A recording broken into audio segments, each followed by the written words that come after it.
Hare Krishna, dear devotees, please accept my humble obeisances. All glories to Srila Prabhupada.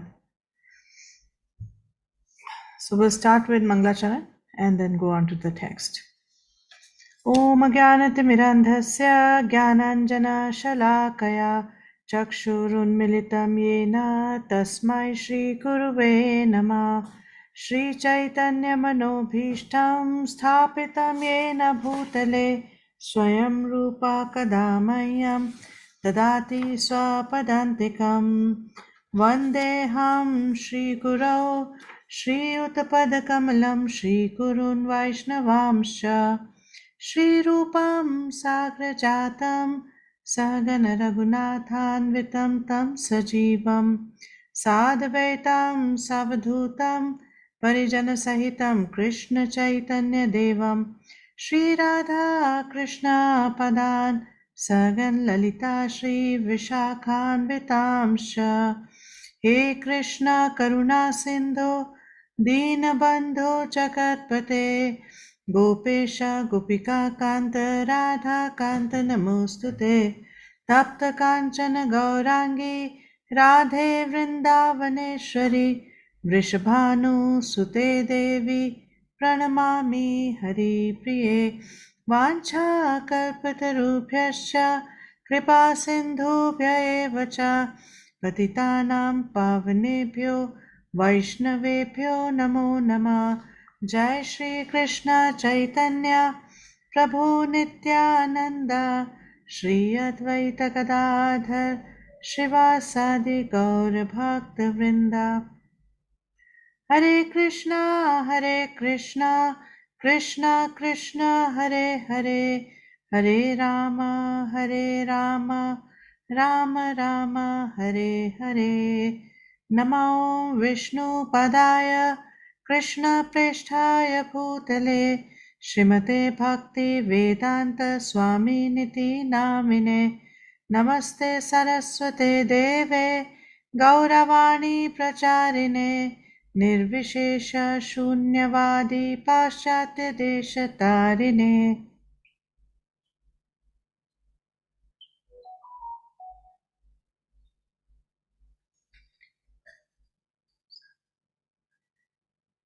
Okay, so I'm sharing my screen. I think we still have two verses from the 9th chapter, and then we will start the 10th chapter today. So just a second.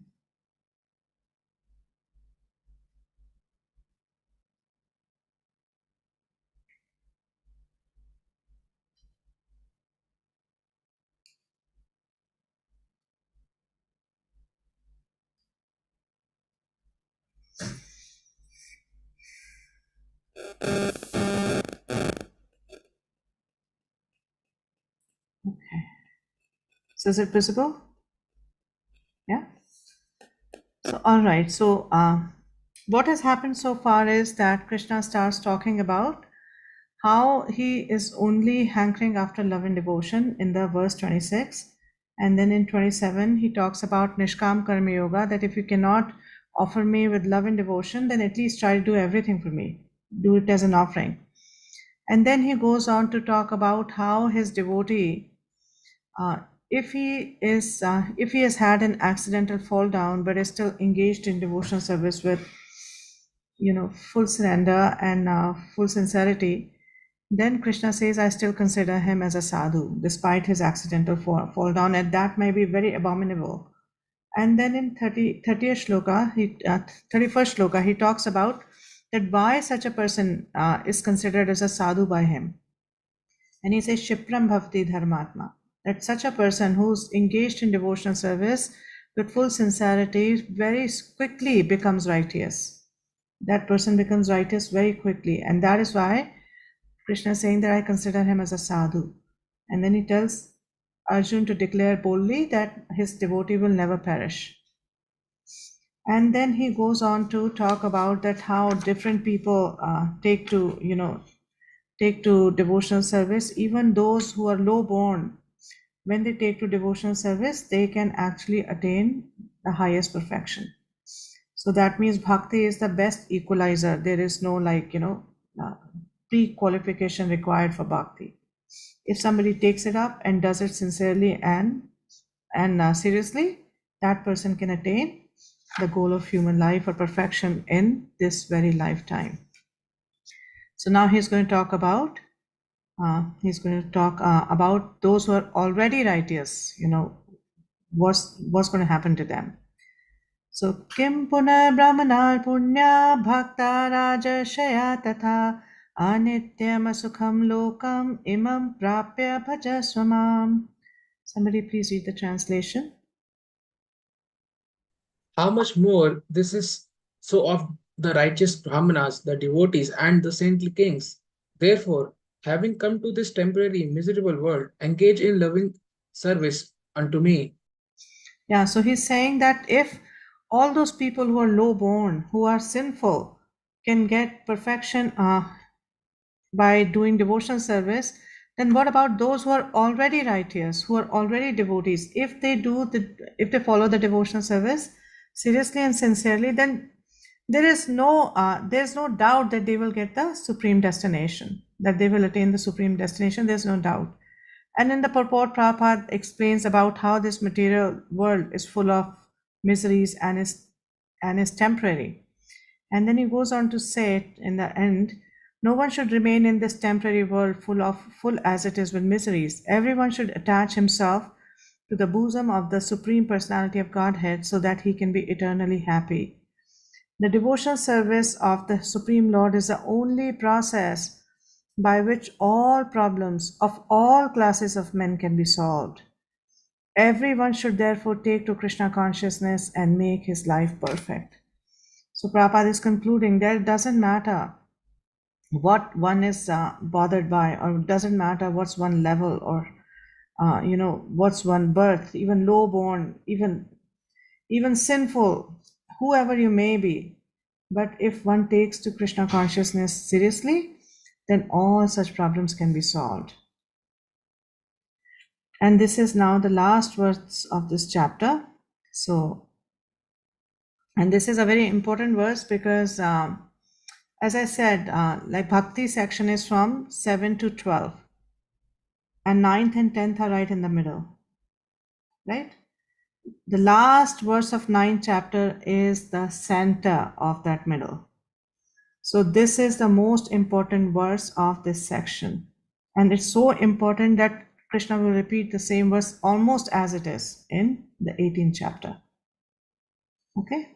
Manmana bhav madbhakto madhyaji mam namaskuru mam evashasi yuktvaivam atmanam matparayana. Engage your mind always in thinking of me. Become my devotee, offer obeisances to me, and worship me. Being completely absorbed in me, surely you will come to me. Yeah, so this is actually the most confidential instruction of Bhagavad Gita.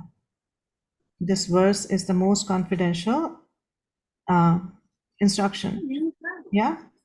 So here he's saying that engage your mind in thinking of me. Earlier he had said, Yad karoshi yadashnashi yadjuhosi dadasiyat. Like whatever you do it for me. Whatever tapasya you do it for me. Now he's giving the most confidential instruction. Engage your mind in always thinking of me. It is your absorption that I want. I don't want just engagement of senses. I want your absorption. That is what is appealing to me, that you are thinking of me. You are absorbed in me. That is what Krishna wants. He doesn't want us to just work for him. That is a very, very good platform because it purifies our senses. It also makes us more regulated. It also controls the mind. But higher than that is to be absorbed in the service of Krishna. So, and as we know that it is very difficult to actually engage our mind in something. It's easier to engage our senses in something, but very difficult to engage our mind in something. And that's what Krishna wants, that our mind should also be thinking of him. And this instruction, along with what we have read in the 8th chapter, where he says that at the time of death, remembrance of me. So where will the remembrance go? Wherever the mind is. You could be externally in whichever circumstance. You could be sitting in the temple, you could be sitting surrounded by the devotees. But remembrance or your consciousness is where your mind is. right? You could be sitting amongst the devotees and still thinking of something totally mundane because the mind is there. So physical association is important, but most important is engaging the mind. So here he is giving that instruction that engage your mind in always thinking of me and become my devotee. Offer obeisances to me and worship me. So how, and when you do all this, you'll become completely absorbed in me. And once you become completely absorbed in me, then that's what you're going to think when you leave your body. But who do we think when we are in distress? The first thought that comes is whatever is dear to us, right? So if, say, you're traveling by a flight and suddenly there's a huge turbulence and you think you're going to die, right? So what is the thought that will come to you?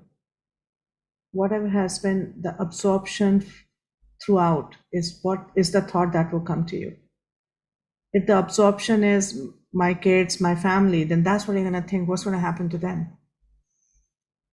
If absorption is Krishna, then you'll think, okay, I want to remember Krishna now. That I don't care about anything else.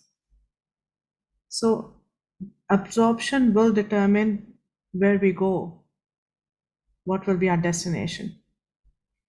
So Prabhupada in this purport talks about the different kind of commentators and how they comment on Bhagavad Gita. And he states that from Bhaktisiddhanta Saraswati, it is stated in the Kurma Puran as is quoted by Bhaktisiddhanta Saraswati Goswami in his Anubhashya comments on Chaitanya Charitamrita, 5th chapter Adi Leela, verses 41 to 48. Deha dehi vibhedo yam neshware vidyate kvachit. This means that there is no difference in Krishna and the Supreme Lord between himself and his body. So Prabhupada is essentially trying to say that what Krishna means here is that you do it all for me, and there's no difference between Krishna and his body. And then he says that there are some who are demoniac. They also think of Krishna, but enviously, just like King Kansa, Krishna's uncle. He was also thinking of Krishna always, but he thought of Krishna as his enemy. He was always in anxiety, wondering when Krishna would come to kill him. This kind of thinking will not help us. So since you have not read NOD, maybe a lot of you may be familiar with this verse, the definition of pure devotional service and Nabhilashita Shunya. So in that verse, one of the Swarup Lakshan, the most important Lakshan of pure devotional service is that it has to be Anukulasya. It has to be Anukulain, favorable. For it to be bhakti, it has to be favorable service, not like Kansa or Shishupal, that they are also always thinking of Krishna, but not in a favorable way. So that is not counted as bhakti. So Prabhupada is saying one should be thinking of Krishna in devotion, love. That is bhakti. One should cultivate the knowledge of Krishna consciously. What is that favorable cultivation? It is to learn from a bona fide teacher. Krishna is the Supreme Personality of Godhead, and we have several times explained that his body is not material, but eternal blissful knowledge. This kind of talk about Krishna will help one become a devotee. Understanding Krishna otherwise from the wrong source will prove fruitless. So we'll see that Prabhupada puts so much emphasis on getting the knowledge from the right source. So, and that is why Prabhupada instructed his disciples not to go outside of ISKCON, because he did not want his disciples to be bewildered. So that is for us also, that we should try to hear from, since we have taken shelter of Prabhupada, we should try to hear from Prabhupada and his followers, so that there is no bewilderment. And then he says, one should therefore engage his mind in the eternal form, the primal form of Krishna. With conviction in his heart that Krishna is the supreme, he should engage himself in worship. There are hundreds of thousands of temples in India for the worship of Krishna, and the devotional service is practiced there. When such practice is made, one has to offer obeisances to Krishna. One should lower his head before the deity and engage his mind, his body, and his activities, everything. That will make one fully absorbed in Krishna without deviation. That will help one transfer to the Krishna Loka. And Prabhupada often gives the example of Ambarish Maharaj when he talks like this, that Ambarish Maharaj had engaged all his senses, his mind, his body, his activities, everything in the worship of the Lord, in the service of the Lord. He was engaged, he engaged everything. So Prabhupada says one must engage in the 9 different processes of devotional service, beginning with Shravanam, hearing and chanting about Krishna. Pure devotional service is the highest achievement of human society. This is a very, very, very, very important statement. Pure devotional service is the highest achievement of human society. We could have achieved anything in this world, whatever. If one has not become a pure devotee, if one has not come to the platform of pure devotional service, all that achievement is useless. It's shram eva hi kevalam. All that achievement is not going to get us anywhere. So, as now that we have gotten shelter Prabhupada, we have come under his shelter. So we should completely be focused on this statement that whatever I do with my life, the goal of my life is pure devotional service. Everything else is incidental. I may get it, may not get it, but this is something that I strive to get really hard. This is the highest goal and the most important goal of my life. So much so that if somebody wakes you up at night, middle of night, and tells you, what is that one thing that you want? So we should be fixed. Only pure devotional service, nothing else. Nothing else. It's a good test to do, that if Krishna came today in front of you and asked you, okay, Shubham Prabhu, only one thing you can get. What will you choose? It's a very good way to contemplate where my heart really is. We should contemplate like that what is it that's pulling me? What is my topmost desire right now? A lot of times when we are listening and we are associating with devotees, we think, an ISKCON devotee, wake him up at night and ask him, what do you want? He'll say, Prem, Krishna Prem. Because that's so ingrained in us that that's what we say. But we should also examine the state of our heart. Is it really what I want? Is it really Krishna Prem that I want? Is it really that pure devotional service that I want? Or is it just, something that I'm repeating as a parrot? Is it a parrot talk, or is it really something coming from the heart? So this is the most important thing to actually strive for, and this is also the most important thing to examine one's heart for. And then Prabhupada says, the devotee in the beginning may sometimes fall from the standard, but still he should be considered superior to all other philosophers and yogis. One who always engages in Krishna consciousness should be understood to be a perfectly saintly person. His accidental non-devotional activities will diminish, and he will soon be situated without any doubt in complete perfection. The pure devotee has no actual chance to fall down because the Supreme Godhead personally takes care of his pure devotees. Therefore, the intelligent person should take directly to the process of Krishna consciousness and happily live in this material world. He will eventually receive the supreme award of Krishna. Thus end the Bhaktivedanta purports to the 9th chapter of the Srimad Bhagavatam in the matter of the most confidential knowledge.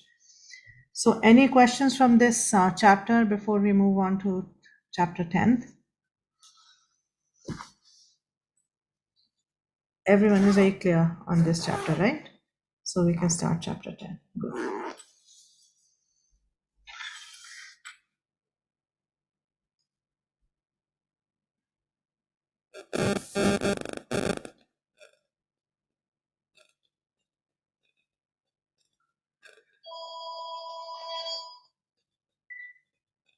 Okay. So this chapter is called The Opulence of the Absolute. So I'll just give a breakup on how this chapter is organized. So 1 to 7 is called Vibhuti Yoga, that is, Krishna is the origin of everything. Then 8 to 11 is the Chatushloki Bhagavad Gita, the 4 shlokas which are the essence of Bhagavad Gita. Then 12 to 18 is Arjun's acceptance of Krishna as the Supreme Lord.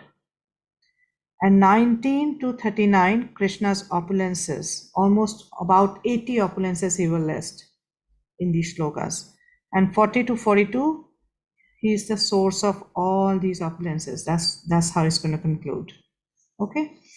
So this chapter, which is called the opulence of the absolute, so it starts with Krishna talking about his own opulences and how he's going to address Arjun and going to start telling him about his opulences. Oops.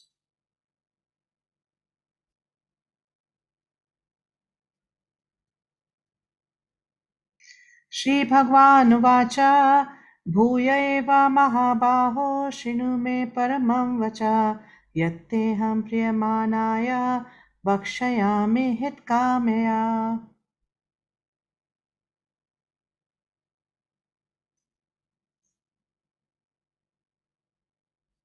The Somebody please Supreme read. Personality of The Godhead said, Supreme "Listen again, O mighty armed Arjun.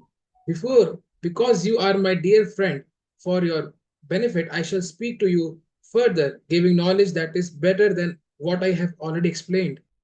See, so it's very interesting. In the ninth chapter, in the seventh chapter, he said, I'm going to tell you everything that, so that nothing will be left for you to know. And in the ninth chapter, he gives him the most confidential knowledge. And now he's saying that I'm going to give you knowledge now, which is better than what I've explained. So the Acharyas comment that actually now he's going to tell Arjun about his very specific opulences. So that is why it is more confidential than what he has already explained. So let's read from Prabhupada's purport. The word Bhagwan is explained thus by Parashar Muni, one who is full in six opulences, who has full strength, full name, wealth, knowledge, beauty, and renunciation, is Bhagwan, or the Supreme Personality of Godhead. While Krishna was present on this earth, he displayed all six opulences. Therefore, great sages like Parashar Muni have all accepted Krishna as the Supreme Personality of Godhead. Now, Krishna is instructing Arjun in more confidential knowledge of his opulences and his work. Previously, beginning with the seventh chapter, the Lord has already explained his different energies and how they are acting. Now, in this chapter, he explains his specific opulence to Arjun. In this, in the previous chapter, he has clearly explained his different energies to establish devotion in firm conviction. Again, in this chapter, he tells Arjun about his manifestations and various opulences. The more one hears about the Supreme God, the more one becomes fixed in devotion service. One should always hear about the Lord in the association of devotees. That will enhance one's devotional service. Discourses in the society of devotees can take place only amongst those who are really anxious to be in Krishna consciousness. Others cannot take part in such discourses. The Lord clearly tells Arjun that because Arjun is very dear to him, for his benefit, such discourses are taking place. Yeah. So here Prabhupada is explaining, first he explains because the chapter starts with the shloka and it says Sri Bhagwan Uvacha. So Prabhupada explains the definition of Bhagavan given by Parashar Muni, the six opulences. And then he goes on to talk about that why Krishna is saying, now listen again. Please listen again. Why? We heard that in seventh chapter when he starts, he said Tashrunu, and now he's again saying Shinu me paramam vachaha. That please listen again. So Prabhupada says that knowing about Krishna's opulences will actually increase our devotion. When we hear about Krishna, when we hear about his specific opulences, we will become more fixed in devotion service. And that is the reason that Krishna is himself volunteering to tell Arjun about his very specific opulences. Because naturally, when you know that, okay, this person I know he's great, and then you hear more about his greatness, then you are naturally attracted. That's the human tendency. You're naturally attracted towards a person who's great. So Krishna here is going to tell more about himself so that we can develop a desire to hear more about him in the association of devotees and become more fixed in devotional service. Okay? All right. Now text 2. Name vidusura gana prabhavam na mahashaya Ahamadir hi devanam mahashinam cha sarvashah. Translation: Neither the neither the hosts of the demigods nor the great sages know my origin or opulence. For in every respect, I am the source of the demigods and sages. So now he's saying this is a similar verse that we read in the seventh chapter, Manushya Nam Sahasreshu, that Hmm. out of many, many, many, many people who try to know me, maybe somebody will know me. So here he's saying that the whole lot of demigods, sages don't know me. Why? Because I am the source. I came before them. So they don't know me. Prabhupada in one of his lectures, he explains that a child knows as much about a mother as much a mother wants to tell him. Right? So similarly, he can't claim that I know everything about my mother. No, only what the mother decided to reveal to him. So similarly, Krishna says that my origin and my opulences, even they don't know because I'm the origin. They came from me. That is the reason they don't know. And then Prabhupada in his purport, he says, somebody read this, please. Here it is also stated by the Lord personally that he is the cause of all the demigods and sages. Even the demigods and great sages cannot understand Krishna. They can understand neither his name nor his personality. So, what is the position of the so called scholars of this tiny planet? No one can understand why this supreme God comes to earth as an ordinary human being and executes such wonderful uncommon activities. One should know that uh, one should know then that scholarship is not the qualification necessary to understand Krishna. Even the demigods and the great sages have tried to understand Krishna by their mental speculation, and they have failed to do so. So, what is the qualification to understand Krishna if scholarship is not the qualification?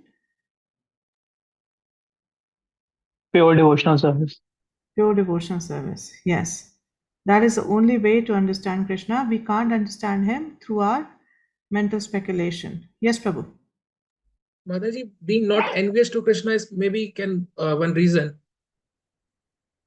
Yeah, not envious is actually who can be not envious of Krishna? Yeah, certainly a Has to be a devotee. devotee who wants to serve him. If I want to serve somebody, I can't be envious of that person because otherwise I won't want to serve him if I'm envious of someone. So a pure devotee is the only one who can be not envious of Krishna. Rest everybody is. Yeah.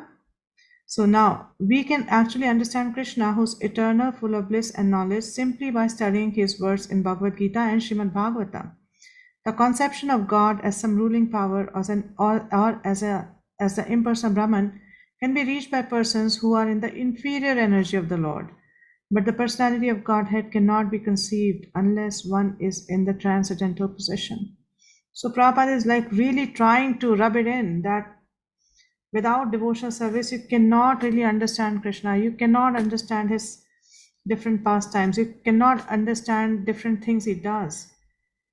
Because what will happen if we are not devotees? We will tend to judge him, sometimes from the perspective of morality, sometimes from the perspective of justice. So we'll tend to judge him. But a pure devotee knows that Krishna is beyond everything that our mental power can conceive. He's beyond everything. He is the supreme controller, he's the supreme proprietor, and he's never wrong. He does everything for our benefit. He orchestrates everything so all the jivas can benefit. So a devotee never tries to, go very deep and in the sense of like getting argumentative about Krishna's pastimes. Oh, actually, he did it this way, that way. Because a devotee naturally understands why Krishna is doing what. And then Prabhupada says, because most men cannot understand Krishna in his actual situation, out of his causeless mercy, he descends to show favor to such speculators. That those who don't understand Krishna even decides to bestow his mercy on them. And he comes and enacts different pastimes to attract them. so that they can be attracted. So a lot of people get attracted to his childhood pastimes, lot get attracted by his pastimes with different gopas, and a lot of them get attracted to his Madhurya pastimes. So different people get attracted to different facets of Krishna's pastimes. And he comes specifically to show his mercy to such people who have not developed, fixed faith in him. Yet, despite the Supreme Lord's uncommon activities, these speculators, due to contamination in the material energy, still think that the impersonal Brahman is the Supreme. Only the devotees who are fully surrendered unto the Supreme Lord can understand by the grace of the Supreme Personality that is Krishna. So, I have a question here that even after seeing different pastimes of Krishna, why people think that impersonal Brahman is the Supreme?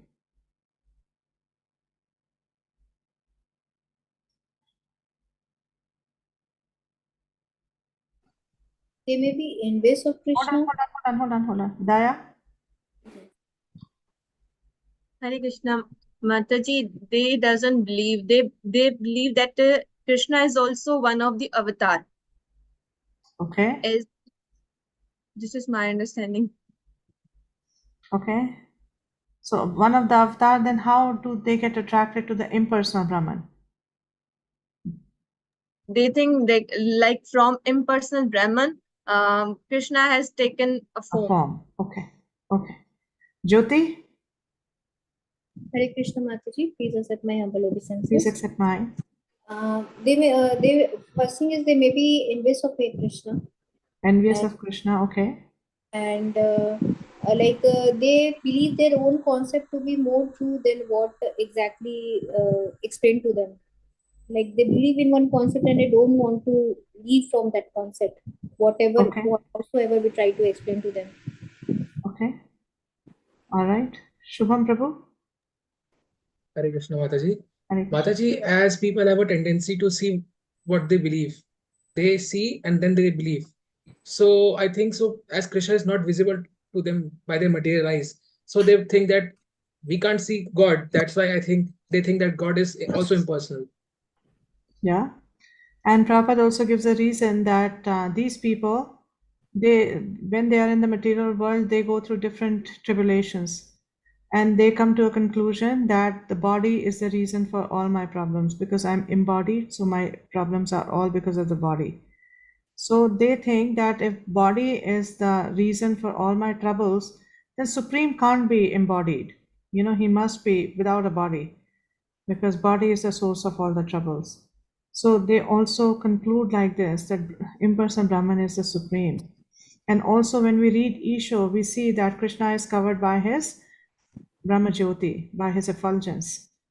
And to penetrate through that effulgence and to see Krishna's form is only possible for a devotee. He does not show that favor to anybody else.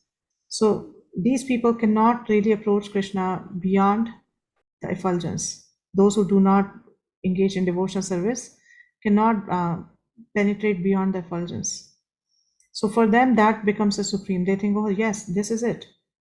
This is the supreme because they are not able to see his personal form beyond that Brahmajyoti.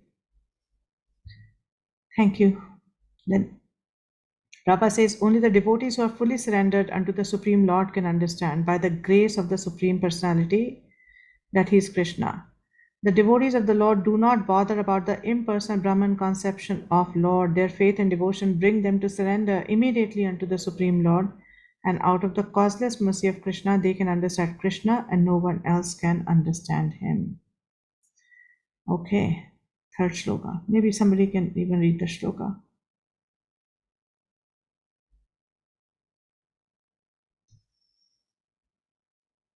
यो माम जन्मनादिं च वेत्ति लोकामहेश्वरम् असामुद्दः समर्तेषु सर्वपापैः प्रमुच्यते.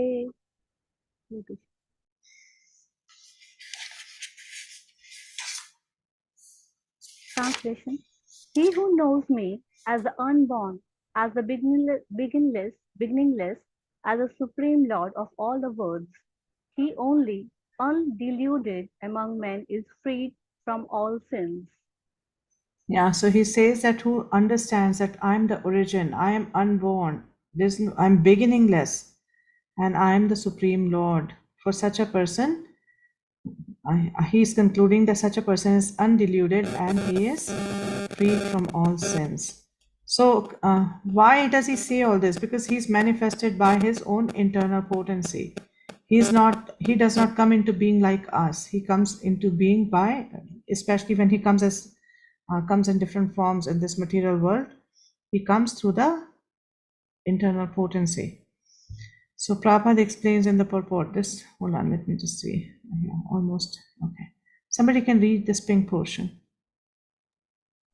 As stated in the 7th chapter, 7.3, Manushyanam Sahesreshu Kaschid Yatati Siddhaye.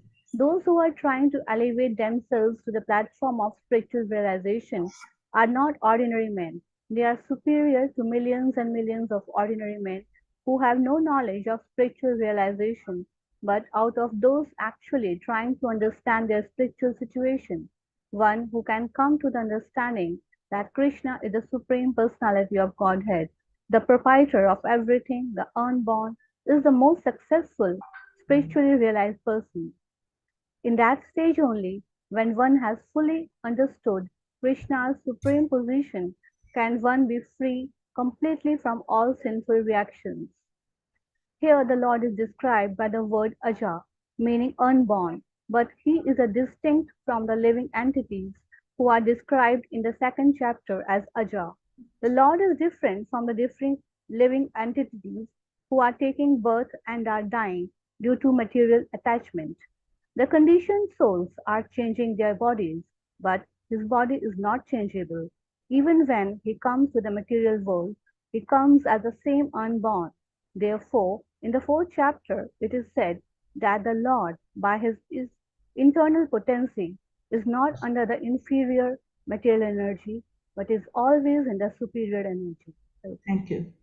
So, Prabhupada, towards the end of the first paragraph, says that in that stage only, when one has fully understood Krishna's supreme position, can one be free completely from all sinful reactions. So, this is similar to what he says in the 4th chapter, Janma Karmcha Me Divyam Yo Me Veti Tatvata.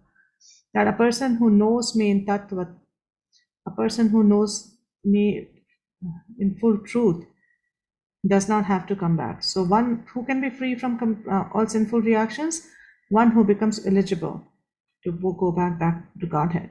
And how can one reach that position? When one has understood that who Krishna is, what's his position, and what is my position, and what am I supposed to do?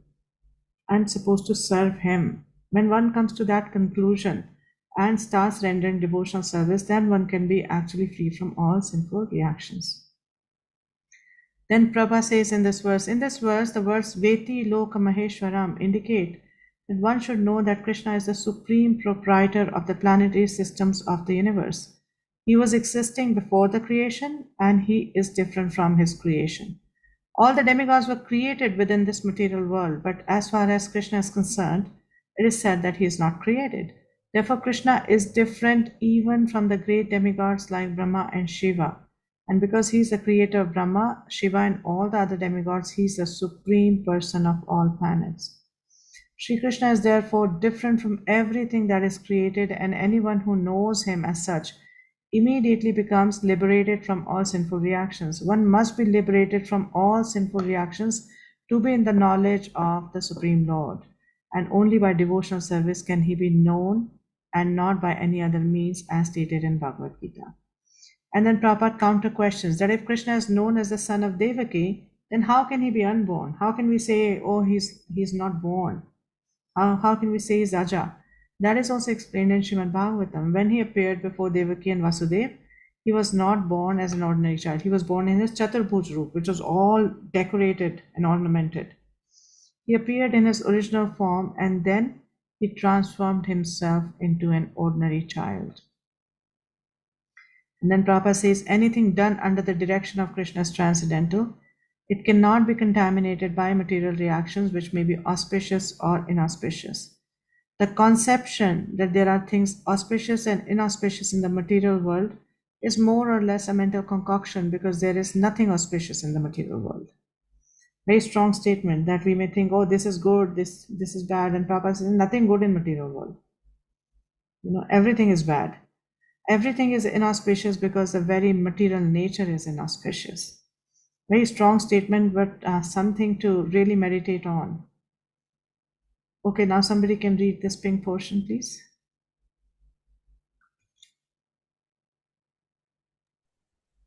Real auspiciousness depends on activities in Krishna consciousness in full devotion and service. Therefore, if we at all want our activities to be auspicious, then we should work under the directions of the Supreme Lord. Such, such directions are seen in Are given in. Such directions are given in authoritative scriptures such as Srimad Bhagavatam and Bhagavad Gita, or from a bona fide spiritual master. Because the spiritual master is the representative of the Supreme Lord, his direction is directly the direction of the Supreme Lord. The spiritual master, saintly persons, and scriptures direct in the same way. There is no contradiction in these three sources. All actions done under such directions are free from the reaction of pious or impious activities of this material world. The transcendental attitude of the devotee in the performance of activities is actually that of renunciation, and this is called sannyas. As stated in the first verse of 6th chapter of Bhagavad Gita, one who acts as a matter of duty because he has been ordered to do so by the Supreme Lord, and who does not seek shelter in the fruits of his activities, uh, anashrita karma phalam, is a true renouncer. Anyone acting under the direction of Supreme Lord is actually a sannyasi and a yogi, and not the man who has simply taken the dress of the sannyasi or a pseudo yogi. Thank you. Shubham Prabhu, you have a question? Yes, Mataji. Mataji, the material in nature, which is the manifested energy of Krishna, who is all auspicious, how it can be inauspicious? So we read in Bhagavatam that she has a very ungrateful job. What's her job? To bind all the living entities in this material world. Bind and to test them Forgetful thoroughly of this. before releasing them. So and she's so embarrassed that she has to do this job that she never comes in front of Krishna. She's always at his back. She doesn't like to face Krishna because it's not a good thing to do, that binding all the living entities, but she does that as a service, because if she didn't do that, then all kind of people will go to the spiritual world and create havoc.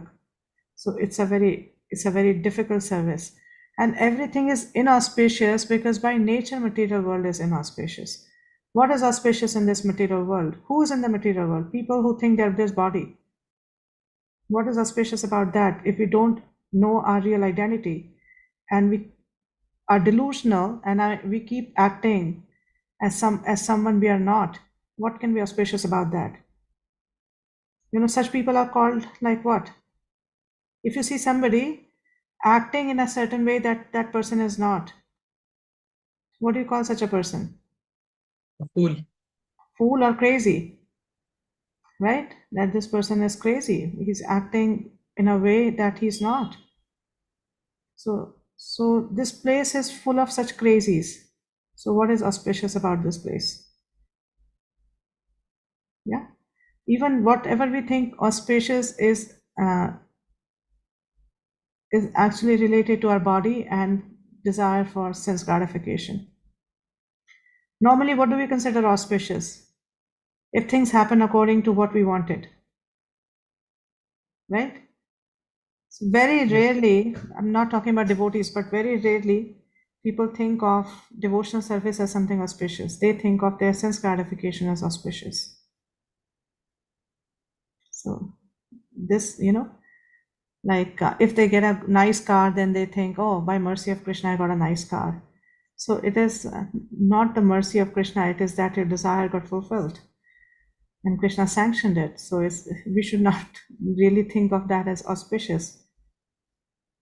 Right? This place is binding. What is auspicious here? Prabhu, Pandit Gadadhar Prabhu? Hare Krishna, Mataji. Please accept my humble obeisance. Please accept mine. Mataji, in the translation itself, it's been mentioned, he who knows me as the unborn. And in the purport as well, it's been mentioned of the deity that he was born. He was appeared as the four-handed form or a boy. But Mataji, if you see the past things, so for some of them, Krishna seems to be appeared, right? He's continuously changing his body from an infant to boy to youth, and then at the end of the Leela, he disappeared with that arrow and all. So he is no more in the material world. So there is a birth and there is a death as well. So how one can think that he's unborn and he's no So more affected by the modes of the material nature. there is an appearance and a disappearance. There is not birth and death. It's an appearance and disappearance, just like sun appears and disappears. Sun doesn't take birth and dies. At the end of the day, it doesn't die. It just disappears from our eyes. And during that time, the sun is appearing somewhere else. Right? When it's nighttime here, it's daytime somewhere else. So similarly with Krishna, his pastimes are going on eternally. So when he disappears from one universe, he appears somewhere else. So that there is no birth and death. But it seems like that because first of all, Krishna performs different pastimes, different ages. Like I was saying that there are childhood pastimes, there are Pauganda pastimes, like that. And why is that? Because different people have different rasa with Krishna. And he wants to attract every kind of person. Some people are very attracted to his childhood pastimes, some are very attracted to his Pauganda pastimes, and someone are very attracted to his Madhurya pastimes. But if you use your logic, after a certain age, Krishna starts growing. So Prabhupada often says this, that when Krishna left this world, he was 125 years old. Right? So we never see Krishna with a white beard, looking old, walking with a stick. He remained youthful. He never grew beyond a certain age. So it's not that he ages, or it's just for different pastimes that he appears differently. And as far as his leaving his body, so when this portion comes in the 11th canto, so Prabhupada explains that, not Prabhupada, but in Krishna book, Prabhupada explains that this was done to bewilder those who are materialistic. Because, Krishna leaving his body, he's just doing that to bewilder those who think of him as a person with a similar kind of body like us. But a devotee knows that body, Krishna doesn't leave his body. It is just, it is just an arrangement to bewilder those kind of people. Krishna has returned to his pastimes in Goloka. He has taken all the Yaduvanshis with him, all the demigods who appeared in different ways for enacting different pastimes. They have all gone back to wherever they came from. Krishna also went back, and at the same time, he is now going to go in some other universe to start his pastimes. So Krishna's road show is always going on. It's a road show. You know how the road show happens? It happens in one nukkad, then it goes to another nukkad, and then third. So similarly, Krishna's road show is always taking place in one Brahman, then another, then another, then another. So his appearance and disappearance is only to bewilder materialistic people. But a devotee knows that Krishna's appearance and disappearance are all divine. He doesn't take birth or he doesn't die. This is just by his internal potency, he decides to make himself manifest. And when his purpose is achieved, he becomes unmanifest. Okay. So Prabhupada in this purport is talking about the benchmark of Guru, Sadhu and Shastra. Prabhupada is saying here, I'm going to highlight that portion so that the spiritual master, saintly persons and scriptures direct in the same way, Guru, Sadhu and Shastra. So this is actually the benchmark for a devotee. Sometimes devotees wonder, like, what should I do in these circumstances? How do I know what I should do? So the benchmark is Guru, Sadhu, Shastra. One should take direction from these three. And a proper Guru, a proper Sadhu are never going to go against Shastra. Shastra is the basis for Sadhu and Guru both. They never go against the Shastra. And then very interesting thing that Prabhupada says that he defines renunciation. So the transcendental attitude of the devotee in the performance of activities is actually that of renunciation. What do we really understand by this renunciation? How do you understand renunciation?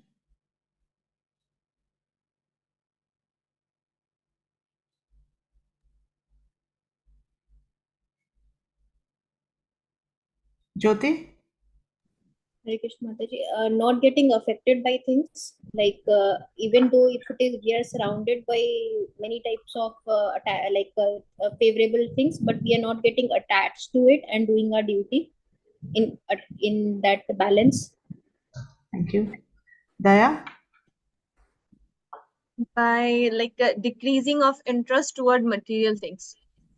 Decreasing of interest towards material things. Thank you. So actually, both of you are right. So Prabhupada actually talks that renunciation means giving up desire to enjoy. Not, the desire is, a person may still be sitting in an AC in summer and still be renounced. How? Because the desire is not to enjoy, the desire is to serve. Do you understand the difference? It is the desire which determines the outcome.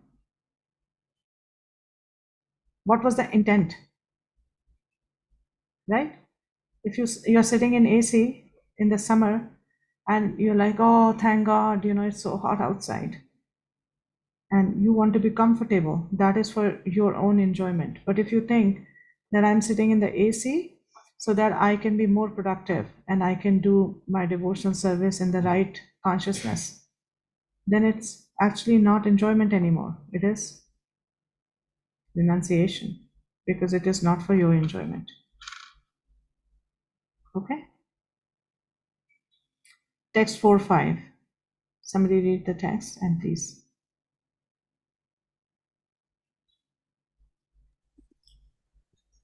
बुद्धिर्ज्ञानं सम्मोहः क्षमा सत्यं दमः शमा सुखं दुःखं भवो भवो भयं चाभयमेव च अहिंसा समता तुष्टि तपोदानं यशो यशः भवन्ति भावभूतानि मत्त एव पृथक्विधा. Intelligence, knowledge, freedom from doubt and delusion, forgiveness, truthfulness, control of the senses, control of the mind, happiness and distress, birth, death, fear, fearlessness, non-violence, equanimity, satisfaction, austerity, charity, fame and infamy. All these various qualities of living beings are created by me alone. Yeah. So here, Krishna is actually giving the qualities. These are like 21 qualities that he's giving. And Prabhupada says the different qualities of living entities, be they good or bad, are all created by Krishna and they are described here.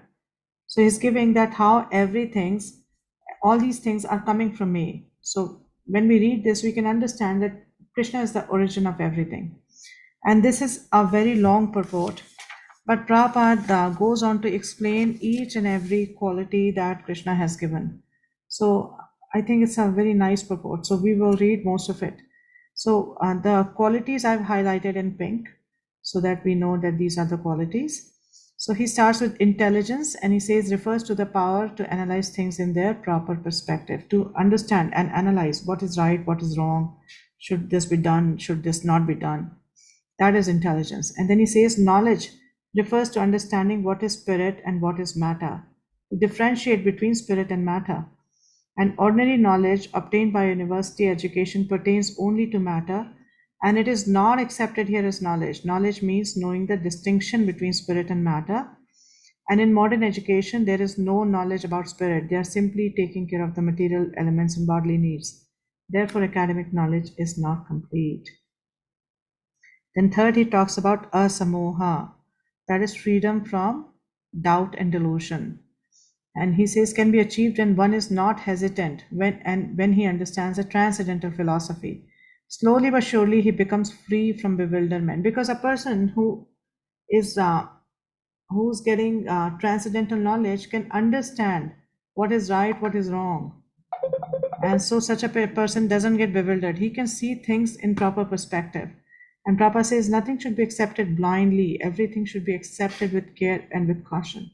So very important. Prabhupada never encouraged blind following.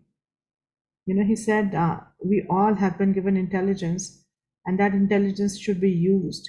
We should exercise that and then come to a conclusion. And then the fourth quality Prabhupada is explaining is Shama, forgiveness.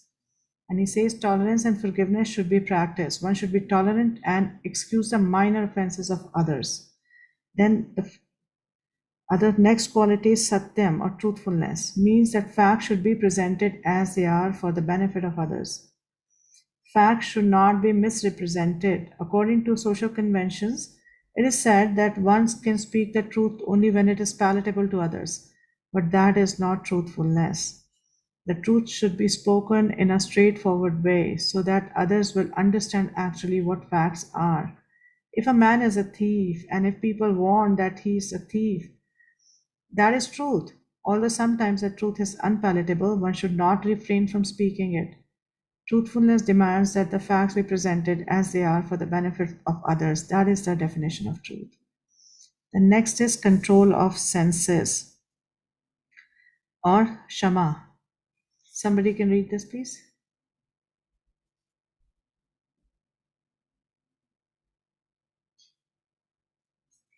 Control of senses means that the senses should not be used for unnecessary personal enjoyment. Unnecessary. So, pay attention. Yeah, go ahead. There is no prohibition against meeting the proper needs for the senses, but unnecessary sense enjoyment is detrimental for spiritual advancement. Therefore, the senses should be restrained from unnecessary use. Similarly, one should restrain the mind from unnecessary thoughts. That is called Shama.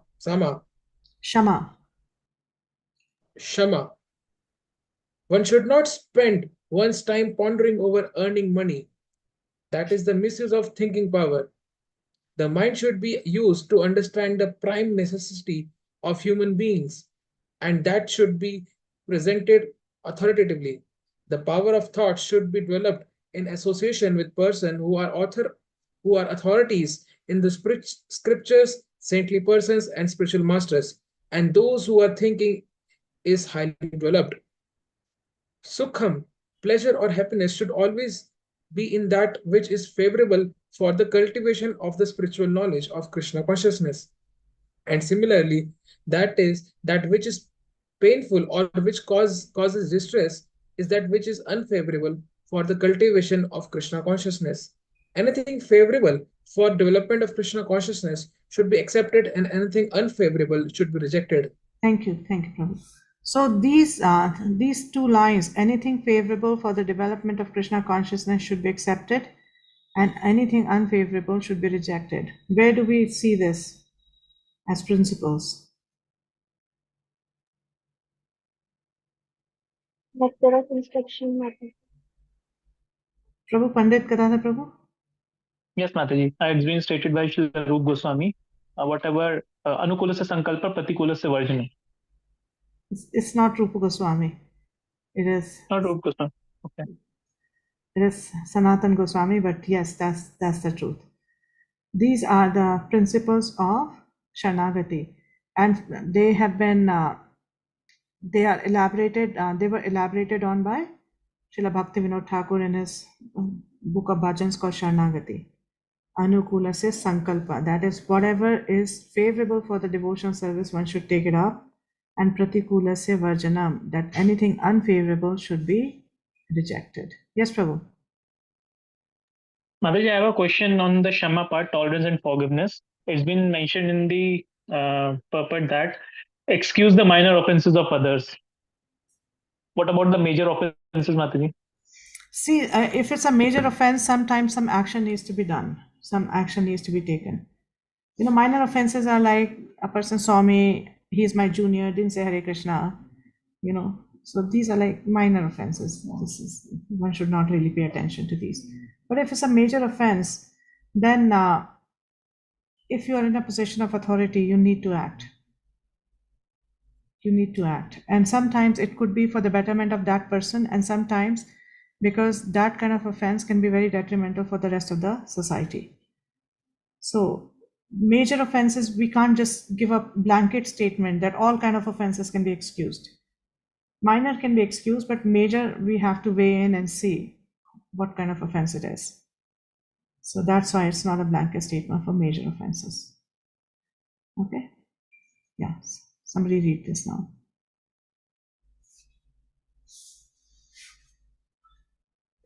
Bhava. Birth should be understood to refer to the body. As far as the soul is concerned, there is neither birth nor death. Fear is due to worrying about the future. A person in Krishna consciousness has no fear because his activities, he is sure to go back to the spiritual sky, back home, back to Godhead. Therefore, his future is very bright. Others, however, do not know what their future holds. They have no knowledge of what the next life holds. So they are therefore in constant anxiety. Thank you. So Prabhupada says that fear is due to worrying about the future, right? So what is fear normally? I want everyone to do this like as a personal exercise now. Write down the 3 topmost fears that you have.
Now analyze what are these fears associated with.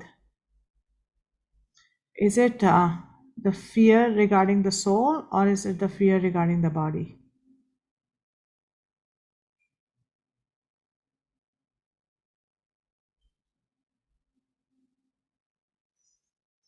So who's going to volunteer and tell us?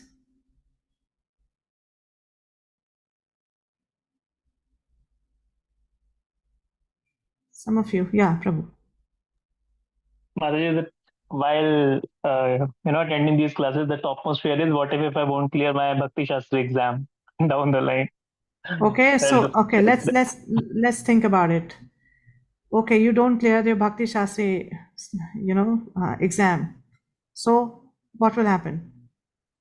I need to reappear again, and it So will again again a so 6 months journey or probably 8 months journey. And what all plans I made for my spiritual journey ahead, and what are your in plans the for the spiritual journey?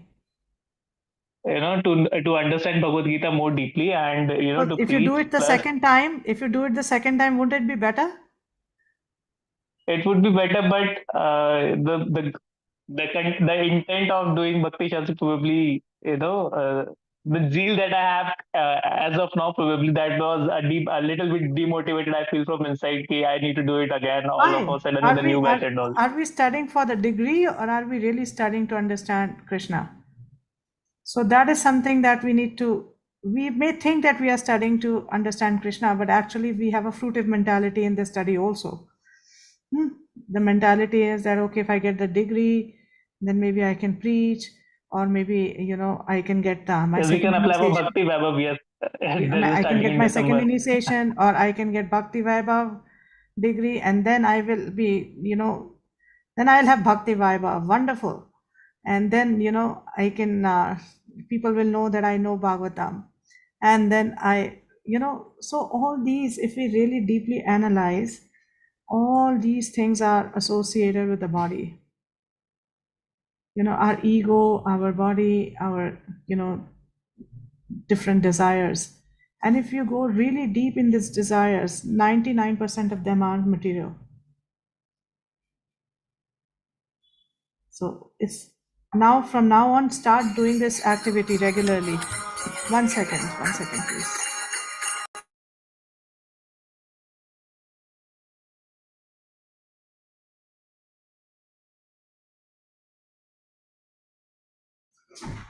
Sorry about that. So, okay, Shubham Prabhu. Mataji, what I've understood by reading Bhagavad Gita and what I've actually experienced and felt is like fearing of getting into lower species, not getting this human birth again, and getting this chance to get back to Godhead, to get out of this material world. Yeah, so that, but you are practicing, no? So if you have faith in Krishna's words, then you are not going down in lower species. So where's the fear coming from? I fear that my mind, it's so much like a monkey doing a lot of things, and I fear that if agar nahi kar paye to sir what will happen. Yeah, so why are we trying to control our mind? Why aren't we putting the mind at the lotus feet of Krishna and let him control it for us? Why is it? If we have understood what Krishna is instructing, then where is this fear coming from? So I'm not saying that I'm not fearful. I am fearful too. But this is how we understand when Prabhupada says that fear is coming from the future, thinking about the future. And Prabhupada in many places says that the origin of this fear is actually bodily conception of life. This is the reason behind it. Vaibhavi? Hare Krishna Mataji, please accept my humble Please accept obeisances. mine. One of the biggest fear that I have is that I'm not married. So yes, I would say that I have this fear that what if I fall? What if I don't, stand up to the mark of the devotees' efforts who have put so much efforts to bring me here where I am right now? So I really have that fear that I will fail those devotees and their efforts if I don't know what future is coming, but I have this fear. Future, because you're not married, or how is that connected? So Mataji, it is like that the Matajis who are not married, they get to, if what if I don't get to marry a devotee? What if I get to marry a devotee but I don't get the opportunity to serve more? What if I get somebody?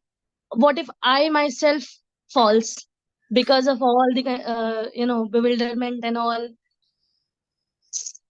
Good fear. So let me counter question you. Okay. So when you say that, what if I don't get to serve more? So are you saying that your situation can become an impediment in bhakti?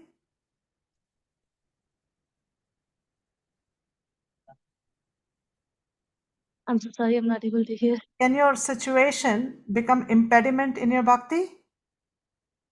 I think it can So Prabhupada impact. says that there's no impediments in the path of bhakti. If you want to follow sincerely, there are no impediments. Okay, you may not be able to serve physically, go to the temple, but you can serve Krishna from your body, mind, and words. You don't always, we always think of service as body, where we go to the temple, stand there, do something, do some book distribution, clean something. That is service. Actually, that is the easiest service. The most difficult service is to serve through our mind, to think of Krishna. And that you can do in whichever condition you are. You can chant, you can think, you can remember. Married to a devotee, not married to a devotee, either way you can do it. It's not an impediment. Impediment is our own attitude, our own sincerity, our own, seriousness. That's the impediment.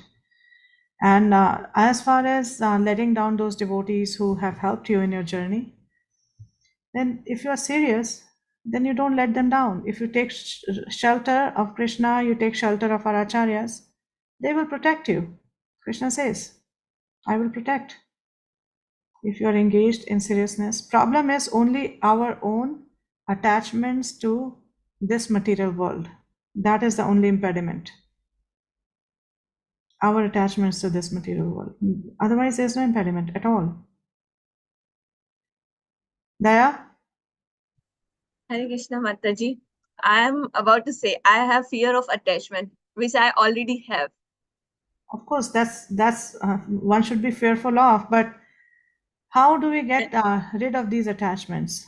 What is the way to get rid of these attachments and get rid of this fear?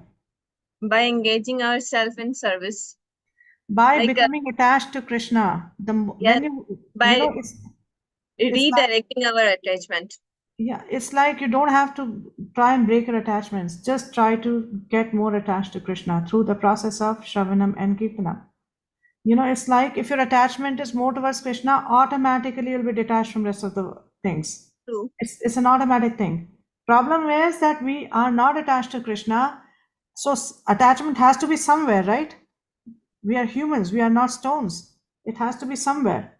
So since we are not attached to Krishna, we are attached to people and things of this material world. And then we think it's a problem. The problem is our not being attached to Krishna. The problem is not our being attached to the material world. That will automatically go when we are attached to Krishna. It will not stay. So we should only worry about functioning as a soul. The problem is we are functioning as a body. And we have attachments with this body and the relations of this body and things that pertain to this body. That's the problem. Okay? Anybody else wants to volunteer about their fears? Okay, so let's go forward. Okay, please read.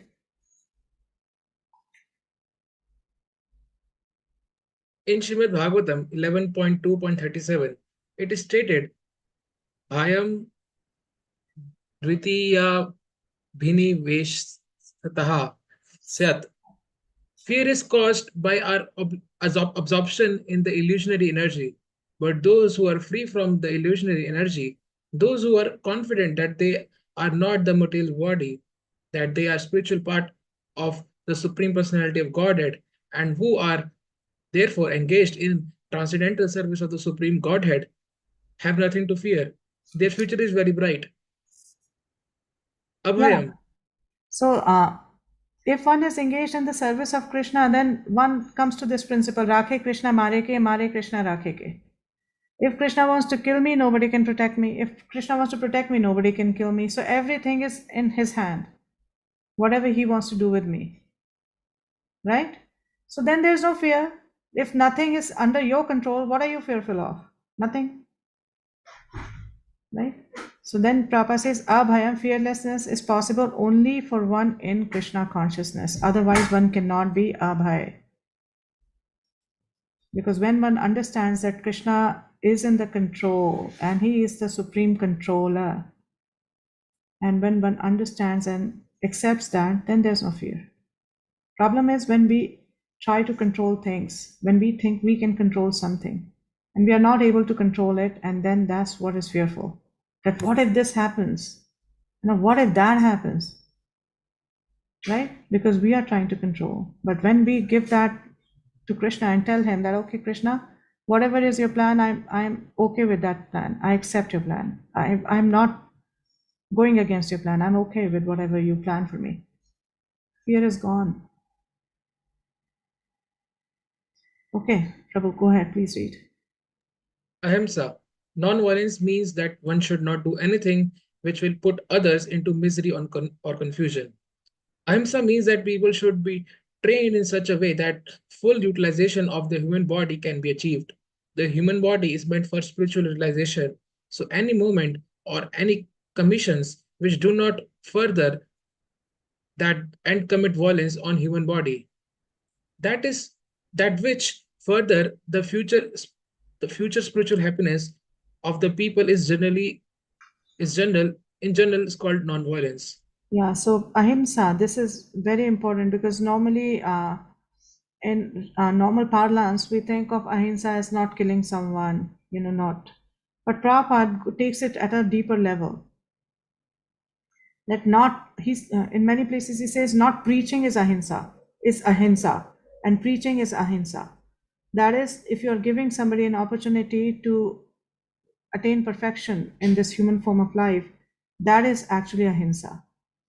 But knowing that this is the only way to attain perfection, this is the only way to get out of this misery of the material world, and still not doing anything to, propagate this, still not giving this knowledge to people, that actually is hinsa. That is violence. So non-violence is to preach, to give everyone the message of Krishna. Okay, Samta. Go ahead, Prabhu.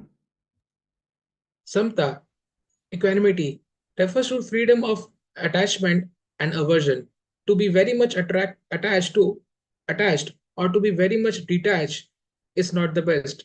This material world should be accepted without attachment or aversion. That which is favorable for prosecuting Krishna consciousness should be accepted. That which is unfavorable should be rejected. This is called samta, equanimity. A person in Krishna consciousness has nothing to reject and nothing to accept, saves in terms of his usefulness in the process. Yeah. So very important instruction that we see everything from the perspective of whether it can be used in the prosecution of Krishna consciousness. So there was a time when, Prabhupada's disciples, very early days, brought him a picture of a sannyasi, very popular sannyasi, and he's, somebody, he has kept a lot of money in front of him, a lot of dollars, and he's going like this, like, "No, I don't want." So that was a picture. So Prabhupada said that, you know what, you people should also take a picture of mine and publish it. And my picture would be, yeah, bring it on. Whatever dollars are coming, bring it on, because I can use it in Krishna's service. So a devotee does not reject anything or, accept anything which is not useful for Krishna consciousness. And he sees everything from that perspective. Can I use this in Krishna's service? If I cannot use this in Krishna's service, it's of no use to me. But if something can be used in Krishna's service, it is to be accepted. So his idea of acceptance and rejection is not by attachment or aversion. His idea of acceptance and rejection is to see how useful it is in Krishna consciousness. Next, Tushti. Satisfaction means that one should not be eager to gather more and more material goods by unnecessary activity. One should be satisfied with whatever he is obtained by the grace of the Supreme Lord. That is called satisfaction. Tapas means austerity or penance. There are many rules and regulations in the Vedas which apply here, like rising early in the morning and taking bath. Sometimes it is very troublesome to rise early in the morning, but whatever voluntarily trouble one may suffer in this way is called penance. Similarly, there are prescriptions for fasting on certain days of the month. One may not be inclined to practice such fasting, but because of his determination to make advancement in the science of Krishna consciousness, he should accept such bodily troubles when they are recommended. However, one should not fast unnecessarily or against Vedic injunctions. One should not fast for some political purpose that is described in Bhagavad Gita as fasting in ignorance. And anything in ignorance or passion does not lead to spiritual advancement. Everything done in the mode of goodness does advance one, however, and fasting done in terms of Vedic injunctions enriches one's spiritual knowledge. Thank you. So Prabhupada is making it very clear what is the tapasya or tapas for a devotee. To rise early, take an early bath, and fast on certain days. There's no reason for any unnecessary fasting. Sometimes we may get tempted to do some unnecessary fasting that, okay, from now on, I'm also going to fast on every Purnima. So Prabhupada is explaining that unnecessary fasting is not required. If you're fasting on Ekadasi and on the, appearance days of the Lord, appearance days of the Acharyas, so that is enough. And this is one statement that he's going to talk more about also in the 17th chapter. Krishna will talk about it, that how anything done in mode of passion and mode of ignorance are degrading and should not be done. And he will talk about it more in terms of charity, that when we give charity, it should not be done out of force or, okay, I don't care who it goes to. Not with that mood either. When one gives charity thinking, I don't care where it goes to, I just gave. That is a mode of ignorance. And if one gives charity because you feel forced that, oh, my counselor is forcing me, and I have to give charity, for that reason, or for this, that if I give charity, my name will be announced, and people will come to know that I'm so charitable. Both these kinds of charity are in the mode of passion, and they're degrading. So Prabhupada will talk more about it in the 17th chapter. Okay, here also is talking about charity, but from a different perspective. So Prabhu, please read. One should give 50% of his earning to some good cause. And what is a good cause? It is that which is conducted in terms of Krishna consciousness. That is not only a good cause, but the best cause. Because Krishna is good, his cause is also good. Thus, charity should be given to a person who is engaged in Krishna consciousness. According to Vedic literature, it is enjoined that charity should be given to the Brahmanas. This practice is still followed, although not very nicely in terms of Vedic injunctions, but still the injunctions is that charity should be given to Brahmanas. Why? Because they are engaged in higher cultivation of spiritual knowledge. A Brahmana is supposed to devote his whole life to understanding Brahma. Brahma Janati iti Brahmana. One who knows Brahma is called Brahmana. Thus, charity offered to the Brahmanas because they are always engaged in high spiritual service and have no time to earn their livelihood. In the Vedic literature, charity is also been awarded to one who is renounced order of life, the sannyasi. The sannyasi begs from door to door not for money but for missionary purposes.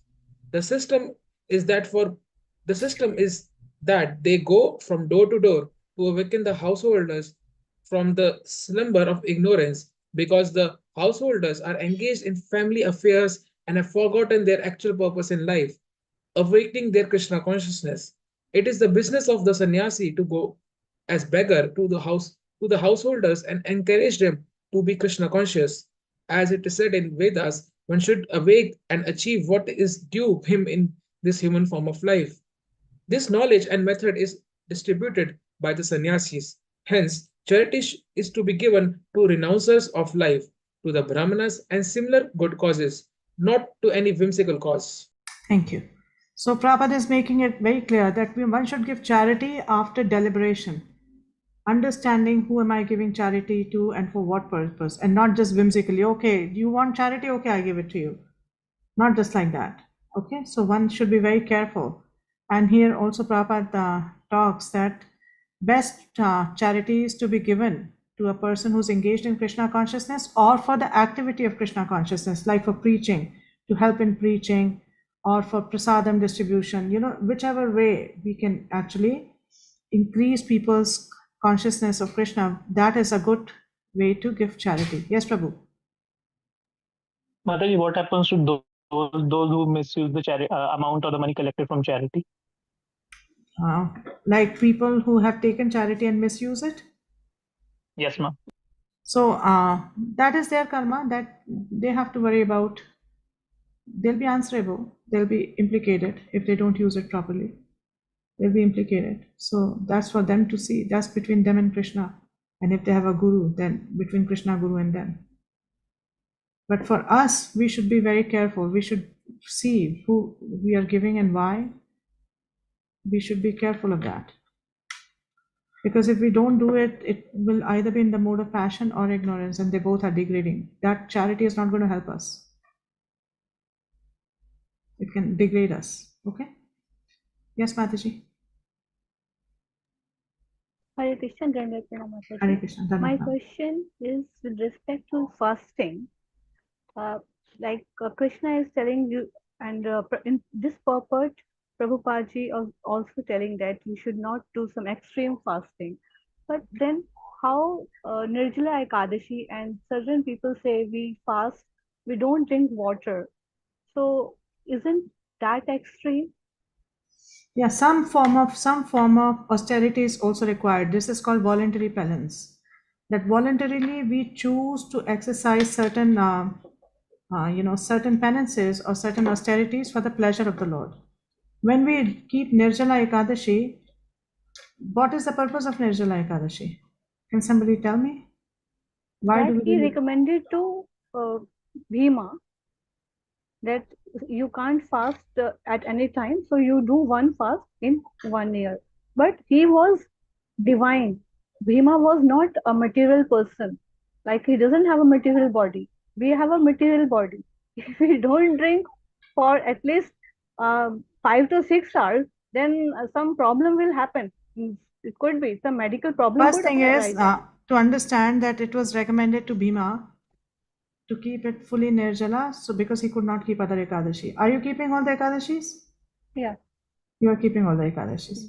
So when you do Nirjala, it is as an offering to the Lord that Krishna, I'm trying to do this austerity for your pleasure. I can't do that. Is why I want to do, So but that's it is okay. very That's difficult. okay. Krishna, I cannot do Nirjala for your pleasure, but I am going to read more, chant more for your pleasure. Okay. You know, everything has to be done for his pleasure, not for any other reason, not because somebody said that, okay, you should keep Nirjala. Oh, Mataji, I keep all Nirjalas. How come you're not keeping? You know, everyone is different. That competition is there. So I mean, Yeah, I don't Prabhupada, want to. if you read Prabhupada Lilamrit or Prabhupada's pastimes, you'll see that once there was a devotee who kept Nirjala fasting and he was sleeping. You know, he was resting because, you know, with Nirjala, you can't really do much, and it was right in the middle of summer. So Prabhupada inquired about that devotee. Where is he? So somebody said, Prabhupada, he has kept Nirjala, so he's resting. Prabhupada said, feed him loads of prasadam and send him for preaching. You know, why is he just keeping Nirjala and just lying down? Ekadasi is kept for the pleasure of the Lord, and we try to do more chanting, more reading, more service that day. That is the prime purpose of Ekadasi. Not going Nirjala is not the prime purpose. And if your body allows, you can do it. Wonderful, do it. If your body doesn't allow and you can't do it the way you can. But some voluntary acceptance of some austerity is good. We should not think that, oh, every day I eat 3 times, so even on Ekadasi, I'm going to eat 3 full meals. So some austerity we should do voluntarily. That on Ekadasi, okay, I'll have 1 meal and, you know, try to have fruits, and I'll try to chant more, I'll try to read more, I'll try to hear more. So that is what we should do.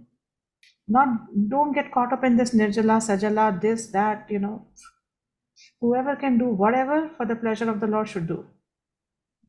Because if you don't drink water, it is like, you know, if you are in the, like you said, bed sleeping and you have to go to doctor, then that is not a good thing. Could be many reasons. Some people just can't go without water. I mean, it's okay. Everybody is different. You know, if you can do it, you can do it. You should not feel guilty about that. And you're not answerable to anybody except for your guru. If your guru says, why didn't you keep Nirjala? Then yes, that's something to think about. But otherwise, you don't have to worry about it. Your body doesn't allow. Remember, this is not Krishna bodily. You know, this movement is not for engaging our body. It is for engaging our consciousness in Krishna. So whatever makes you more conscious of Krishna is the way to go. That should be the deciding factor.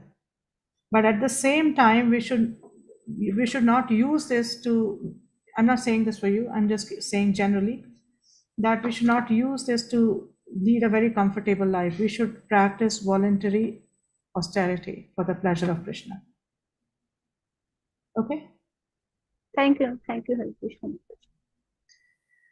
Okay, so Yasha's fame should be according to Lord Chaitanya, who said that a man is famous when he's known as a great devotee. That is real fame. If one has become a great man in Krishna consciousness and it is known, then he's truly famous. One who does not have such fame is infamous. So he's saying any fame that is of any use is if Krishna recognizes you as a great devotee or his devotees recognize you as a great devotee. That is fame. Otherwise, it's all useless. And then Prabhupada concludes, for one who wants to advance in Krishna consciousness, Krishna creates all these qualities, but the person develops them within himself from within. One who engages in the devotional service of the Supreme Lord develops all the good qualities as arranged by the Supreme Lord. So, he's saying that all these qualities come from Krishna, and one should try to develop it. Although by engaging in devotional service, these qualities will automatically manifest, but it may take a long time. So sometimes it helps to work consciously to actually acquire certain qualities. Helps. Okay, sixth.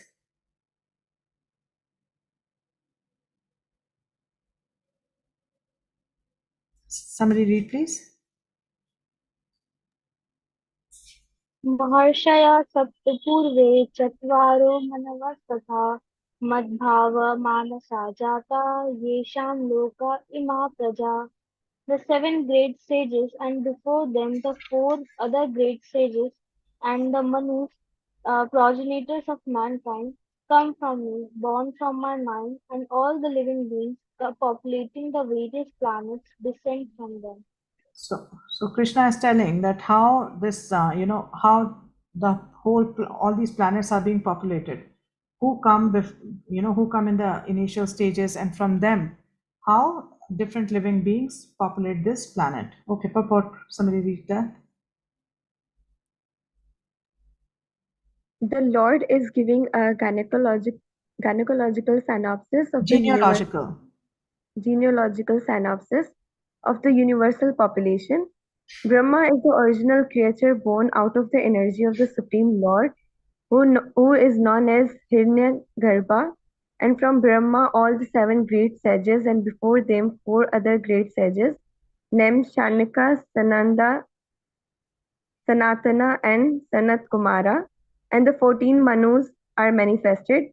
All these 25 great sages are known as the patriarchs of the living entities all over the universe. There are innumerable universes and innumerable planets within each universe, and each planet is full of population of different varieties. All of them are born of these 25 patriarchs.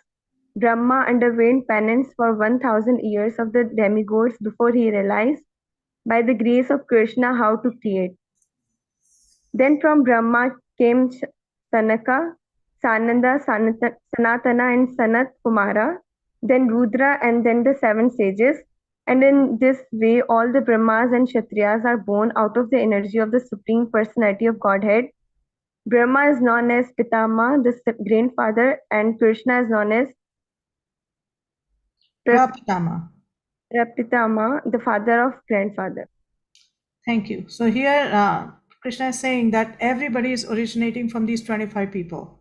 In the beginning, these 25 people come into being, four great sages, and then Manus. How many Manus? 14 Manus in one day of Brahma. And then, and come from me and born from my mind, and all the living beings populating the various planets descend from them. So Saptarishis, four great sages mean Chatush Kumar, and 14 Manus. So it becomes how much? 25. 25. Yeah. Text 7. Etam vibhutim yogam cha mama yo veti tatvata so vikalpena yogena yuchite natra samshaya. One who is factually convinced of this opulence and mystic power of mind engages in an alert devotional service. Of this, there is no doubt. Yeah. So when he's saying that when one is convinced, then that person will automatically perform devotional service because he'll know that Krishna is so great. There is no other option. There is no other way. So Prabhupada in the purport says, the highest summit of spiritual perfection is knowledge of the Supreme Personality of Godhead. Unless one is firmly convinced of the different opulences of the Supreme Lord, he cannot engage in devotional service. When one factually knows the opulences of the Supreme, there is no alternative but to surrender to Him. Because when one knows that He is the cause of all causes, He is the one who's behind everything, He is the origin, then how does one not really surrender to Him? So Prabhupada then says that in the administration of this universe, there are many demigods distributed throughout the planetary system, and the chief of them are Brahma, Lord Shiva, and the four great Kumars and the other patriarchs. There are many forefathers of the population of the universe, and all of them are born of the Supreme Lord Krishna. The Supreme Personality of Godhead, Krishna, is the original forefather of all forefathers. These are some of the opulences of the Supreme Lord. And when one is firmly convinced of them, he accepts Krishna with great faith and without any doubt, and he engages in devotional service. So we can check if we are not engaging in devotional service with great faith and without any doubt, that means we are not convinced of Krishna's opulences. So we need to hear more about Krishna. We need to hear more about Krishna. We need to be in the association of those who are firmly convinced so that we can also imbibe that mood from them. Okay? Now we come to Chaturshloki. Aham sarvasya prabhavo matta sarvam pravartate iti matva bhajante mam buddha bhava samanvitaha. I am the source of all spiritual and material worlds. Everything emanates from me. The wise who perfectly know this engage in my devotional service and worship me with all their heart. So in the Chaturshloki, these 4 shlokas, 8, 9, 10, 11. So first 2 shlokas are basically, they give us the characteristic of pure devotional service. What are the characteristic? And then 10 and 11 give us the activities of a devotee who's in pure devotional service. So 10, 11 give us the activities and 8, 9 give us the characteristic. So he's saying that I am the source of everything, everything emanates from me, and the wise who know, they engage in my devotional service and worship me with all their hearts. So Prabhupada says, a learned scholar who has studied the Vedas perfectly and has information from the authorities like Lord Chaitanya, and who knows how to apply these teachings can understand that Krishna is the origin of everything in both the material and spiritual worlds. And because he knows this perfectly, he becomes firmly fixed in the devotional service of the Supreme Lord. He can never be deviated by any amount of nonsensical commentaries or by fools. So one who's completely convinced that Krishna is the origin of everything, he is the Supreme Personality of Godhead, then what will happen? He will take Krishna's words as it is, as his life and soul, and do as instructed by Krishna in Bhagavad Gita. So he will not be deviated by any other commentaries or any fool. If somebody says don't worship Krishna or Krishna is like this, for that person won't make any difference. Right? Because that conviction is already there in his heart. So after this, now in this particular purport, Prabhupada substantiates this by giving evidence from different Upanishads. So we are not going to go deep into that because he's just giving different examples and evidences from different Upanishads. So at the end, Prabhupada says, Lord Krishna is the source of all generations, and he's called the most efficient cause of everything. He says, because everything is born of me, I am the original source of all. Everything is under me and no one is above me. There is no supreme controller other than Krishna. One who understands Krishna in such a way, from a bona fide spiritual master with references from Vedic literature, engages all his energy in Krishna consciousness and becomes a truly learned man. In comparison to him, all other who do not know Krishna properly are but fools. Only a fool would consider Krishna to be an ordinary man. A Krishna conscious person should not be bewildered by fools. He should avoid all unauthorized commentaries and interpretations on Bhagavad Gita and proceed in Krishna consciousness with determination and firmness. Okay, text 9. Matchita madgata prana bodhayanta parasparam kathyantascha mam nityam tushyanti cha ramanti cha. The thoughts of my pure devotees dwell in me. Their lives are fully devoted to my service, and they derive great satisfaction and bliss from always enlightening one another and conversing about me. So what does Krishna say here? That my devotee is always thinking of me and their entire life revolves around me. And when they talk to each other, what do they talk about? They talk about my pastimes. They talk about me. And they derive great pleasure in conversing about me. So this is what pure devotees do. So Prabhupada says in his purport, pure devotees whose characteristics are mentioned here engage themselves fully in the transcendental loving service of the Lord. Their minds cannot be diverted from the lotus feet of Krishna. Their talks are solely on the transcendental subjects. The symptoms of the pure devotees are described in this verse specifically. Devotees of the Supreme Lord are 24 hours daily engaged in glorifying the qualities and pastimes of the Supreme Lord. Their hearts and souls are constantly submerged in Krishna. and they take pleasure in discussing him with other devotees. Then Prabhupada says that in the preliminary stage of devotional service, they relish the transcendental pleasure from the service itself, and in the mature stage, they are actually situated in love of God. So initially, a devotee gets pleasure by rendering different kind of services to Krishna. And when a devotee becomes mature, then what happens? In his heart, there is a direct connection with Krishna, and he's situated in the love of God.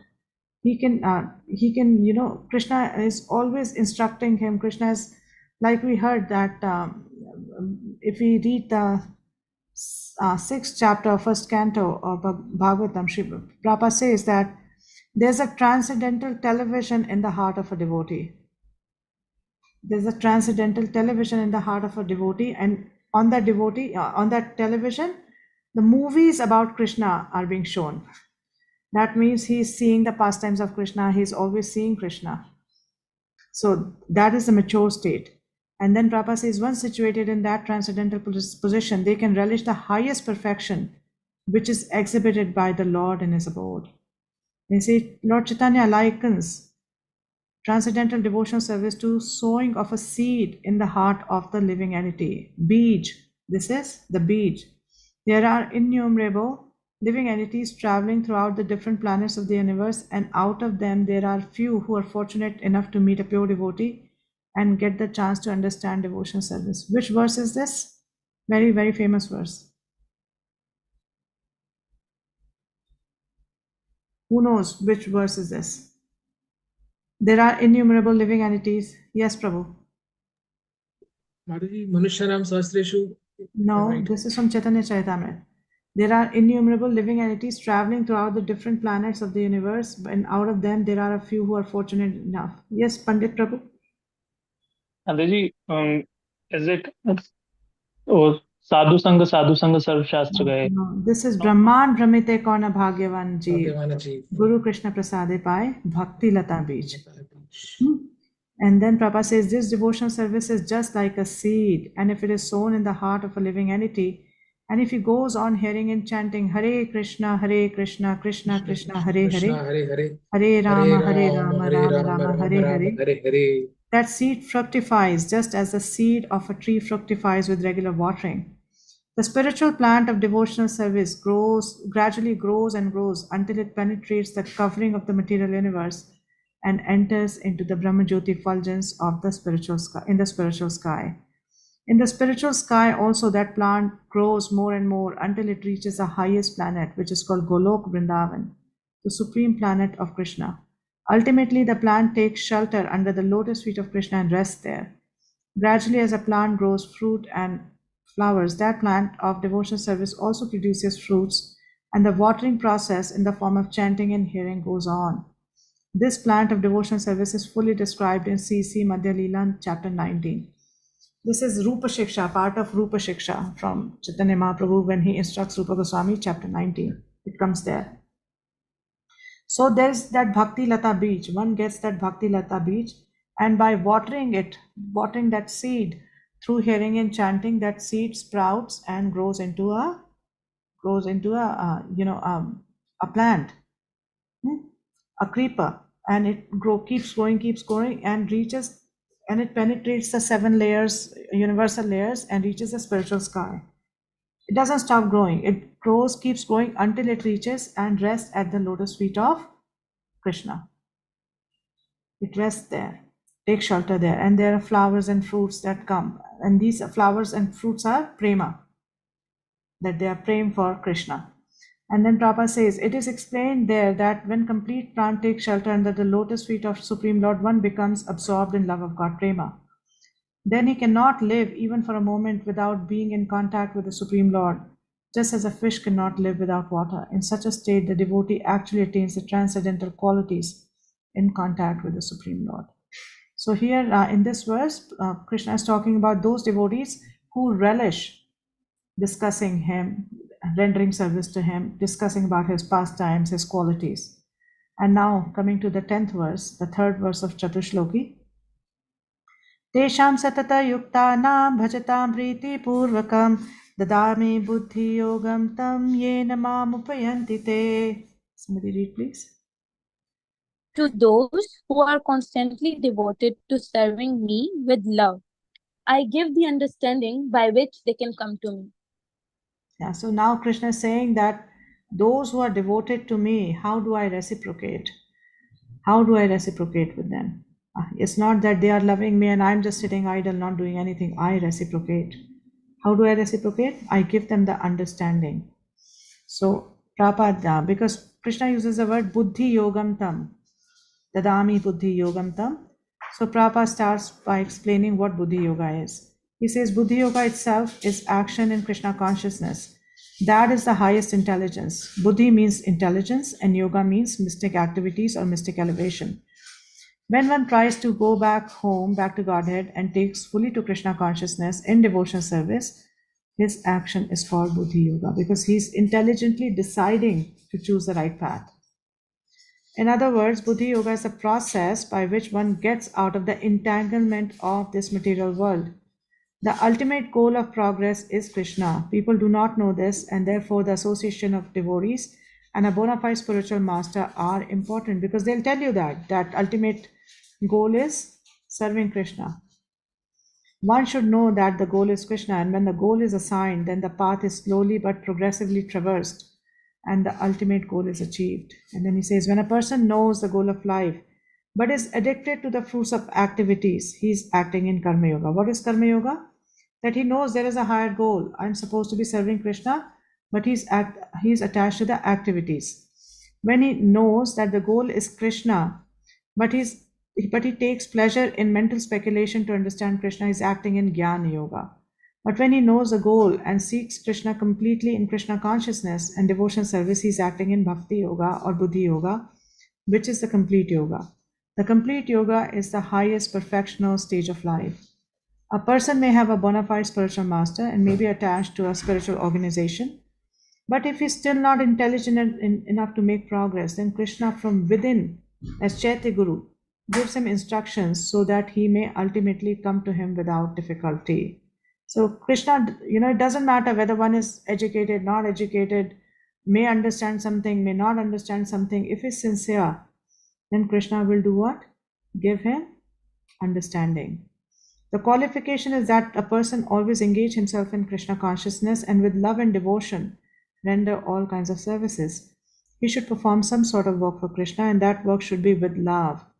If a devotee is not intelligent enough to make progress on the path of self realization but is sincere and devoted to the activities of devotion service, the Lord gives him a chance to make progress and ultimately attain to Him. Now, the last shloka of Chatushloki. तेषामिवानुकम्पार्थम् अहम् अज्ञानजं तमा नाशयामि आत्मभावस्थो ज्ञानदीपेन भास्वता. Somebody Hare read. Krishna. To show them special mercy, I, dwelling in their hearts, destroy with the shining lamp of knowledge the darkness born of ignorance. So now Krishna is telling how I give them mercy. How do I do that? I'm sitting as Paramatma in their heart. So what do? I enlighten their heart. Just like when there is a lamp, it destroys the darkness. Similarly, I give them the knowledge, I give them the realization so that all their material ignorance, material, darkness is destroyed. And Prabhupada says sometimes Mayavadi philosophers criticize the devotees because they think that most of the devotees are in the darkness of ignorance and are philosophically naive sentimentalists. Actually, that is not the fact. They are very, very learned scholars who have put forward the philosophy of devotion. But even if a devotee does not take advantage of their literature of his spiritual master, if he is sincere in his devotional service, he is helped by Krishna himself within his heart. So the sincere devotee engaged in Krishna's consciousness cannot be without knowledge. The only qualification is that one carry out devotional service in full Krishna consciousness. Somebody read this, please.